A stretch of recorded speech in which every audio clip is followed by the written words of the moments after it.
Everyone, welcome to my YouTube channel. আজকে আমি আলোচনা করতে চলেছি ড্যাডি কবিতাটি সিলভিয়া প্লাথের লেখা।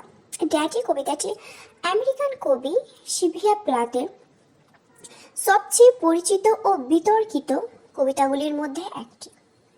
এটি তার মৃত্যুর অল্প কিছুদিন আগে লেখা এবং তার মৃত্যুর পর প্রকাশিত এরিয়েল কাব্যগ্রন্থে স্থান পেয়েছে।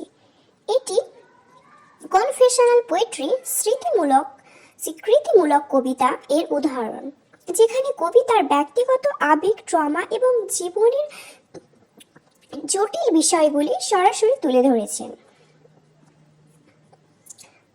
কবিতাটি প্রধানত কবির মৃত বাবা অটো প্লাথকে উদ্দেশ্য করে লেখা। কবির যখন 8 বছর বয়স, তখন তার বাবা মারা যান। বাবার এই অকাল মৃত্যু কবির মনে গভীর ক্ষত এবং বাবার অনুপস্থিতিজনিত এক বিশাল শূন্যতা সৃষ্টি করেছিল, যা তার সারা জীবনকে প্রভাবিত করেছে। বাবার প্রভাব থেকে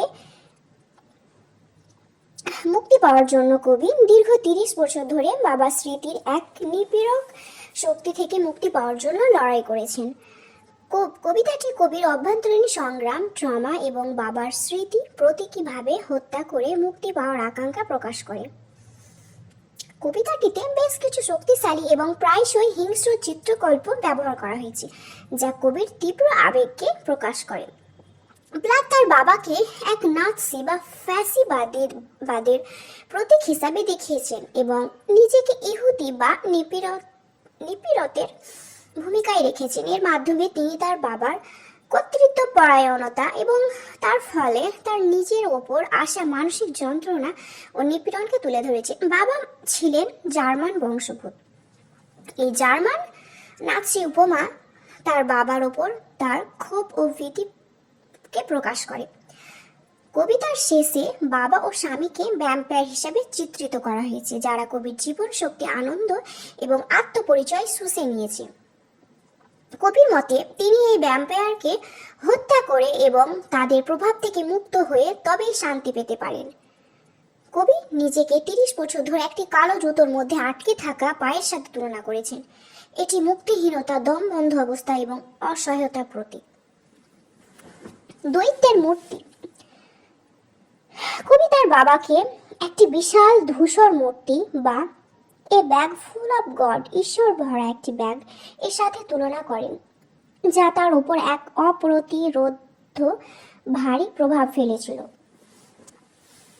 কবিতাটিতে প্লাথ তার বাবা ও তার তৎকালীন স্বামী কবি টেড হিউজের মধ্যে এক ধরনের তুলনা টেনেছেন। বাবা মারা যাওয়ার পর কবি 20 বছর বয়সে একবার আত্মহত্যা করার চেষ্টা করেছিলেন, যা ছিল বাবার কাছে ফিরে যাওয়া এক ব্যর্থ প্রচেষ্টা। এরপর তিনি এমন একজনকে বিয়ে করেন যিনি তার বাবার মতোই দেখতে এবং বাবার মতোই কর্তৃত্বপরায়ণ। এই বিয়ে ছিল যেন বাবার মডেল তৈরি করা, যাকে তিনি এবার সত্যি সত্যি হত্যা করে মুক্তি পেতে পারেন। কবিতার স্বর অত্যন্ত উত্তেজিত, আক্রমণাত্মক এবং তিক্ত। এটি এক ধরনের শিশুর মতো সহজ সরল ভাষা ব্যবহার করে, যেমন ড্যাডি শব্দটি, কিন্তু এর অন্তর্নিহিত ভাবটি অত্যন্ত জটিল ও ভয়ঙ্কর। এই কবিতাটি একটি নার্সারি রাইমের মতো ছন্দ ও শব্দ ব্যবহার করে, যেমন আচু, ইউ ডু, শু।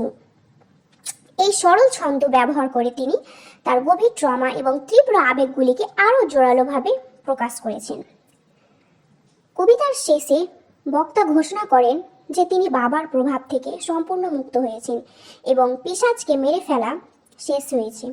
যদিও এটি একটি বিজয়ী সুর, কিন্তু এই হত্যা সম্পূর্ণ প্রতীকী। এটি বাবার স্মৃতি উপর কবির মানসিক আধিপত্য প্রতিষ্ঠা এবং অতীতের ট্রমা থেকে নিজেকে বিচ্ছেদ করার একটি ঘোষণা। তাহলে আজকে এখান থেকেই থাকলো। আর যদি আমার ভিডিওটি ভালো লেগে থাকে তাহলে লাইক, শেয়ার অ্যান্ড সাবস্ক্রাইব অবশ্যই করবেন। আসছি পরের ভিডিওতে।